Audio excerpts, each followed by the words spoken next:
Gəlin birlikdə qızıma advent kalender hazırlayaq. Sonda nə qədər pul xərclədiyimi və hardan aldığımı deyəcəm. Sabahları mələyimin məktəbdə yeni il partisi olacaq və şaxta onlara hədiyyə verəcək. Mən də düşündüm ki, qızıma bu illəri advent kalender hazırlayım. Hazır satılandan ala bilərdim, amma mən istədim ki, mənim öz əməyim olsun içərisində və mənə elə gəlir ki, bu mələyi daha çox sevindirəcək. Mələyin bu hədiyyələrin heç birisindən xəbəri yoxdur. Ondan gizlin hazırlamışam. O dərsdə və ya da hazırlıqda olanda bunları hazırlamışam. Ana olaraq qızım nəyi sevinəcəyini bildiyim üçün onun sevəcəyi və sevinəcəyi hədiyyələri almışam. Sözün düzü bir çox hədiyyələrin nə olduğunu heç özüm də bilmirəm. Sadəcə bilirəm ki, bunlar dəbdədir, bunlar çox alınır, bunlar trenddədir. Ona görə almışam və mələk üçün düzəltmişəm. 24 ədəd qutuydu. Hər qutuya bir ədəd və ya da balacadsa 2 ədəd hədiyyə qoymuşam. Birini ilə mağaza düzəltdim və içərisinə hansı hədiyyələr gedirsə ölçüsünə uyğun aldım. Düzdür, elə hədiyyələr oldu ki, axırda qoymadım, artıq qaldı.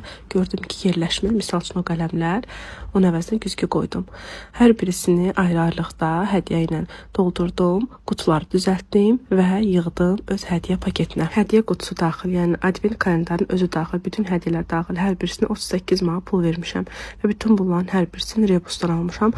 Axırda artıq hədiyyələr də qaldı. Hətta özümə bir-iki şey də almışdım, onunla bərabər. Əslində soldan sağa yığmaydı. Mən isə sağdan sola yığa-yığa getmişəm. Birinci 24 qoyulub, onun ardınca getməlidir.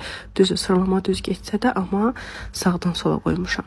Mələyin bu hədiyyələrdən xəbəri yoxdur. Sabahları açanda necə sevinəcəyini indidən səbirsizlənirəm görməyə. İzləmədə qalın, Mələklə bərabər də videomuz gəlir.